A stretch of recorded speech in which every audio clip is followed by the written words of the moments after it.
ഹൈക്കോടതി ജഡ്ജിയായി നിയമിതനായ അഞ്ചൽ വടമൺ സ്വദേശി കമാൽ പാഷയ്ക്ക് ജന്മനാടായ അഞ്ചലിൽ വിപുലമായ സ്വീകരണം നൽകുവാൻ തീരുമാനിച്ചു.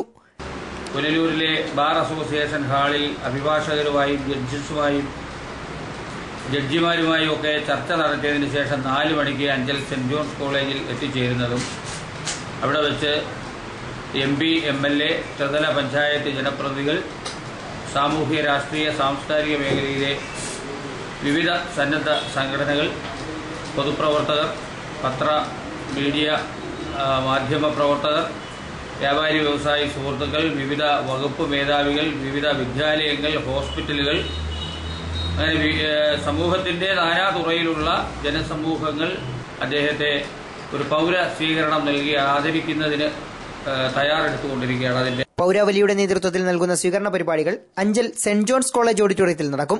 ഏപ്രിൽ മാസം 20-ന് പുനലൂർ ബാർ അസോസിയേഷൻ പുനലൂരിൽ സ്വീകരണ പരിപാടി ഒരുക്കിയിട്ടുണ്ട്. ഇതിനുശേഷം ഉച്ചയ്ക്ക് 2 മണിയോടെയാണ് അഞ്ചലിൽ സ്വീകരണ പരിപാടികൾ നടക്കുക. ചടങ്ങിൽ കൊല്ലം MP N Peethambara Kurup, Punalur MLA advocate K Raju, ത്രിതല പഞ്ചായത്ത് ജനപ്രതിനിധികൾ തുടങ്ങി വിവിധ സാമൂഹിക സാംസ്കാരിക പ്രമുഖർ പങ്കെടുക്കും. അഞ്ചൽ ഗ്രാമപഞ്ചായത്ത് പ്രസിഡന്റ് A സക്കീർ ഹുസൈനാണ് ഇക്കാര്യം അറിയിച്ചത്. ലൈവ് വാർത്ത, അഞ്ചൽ.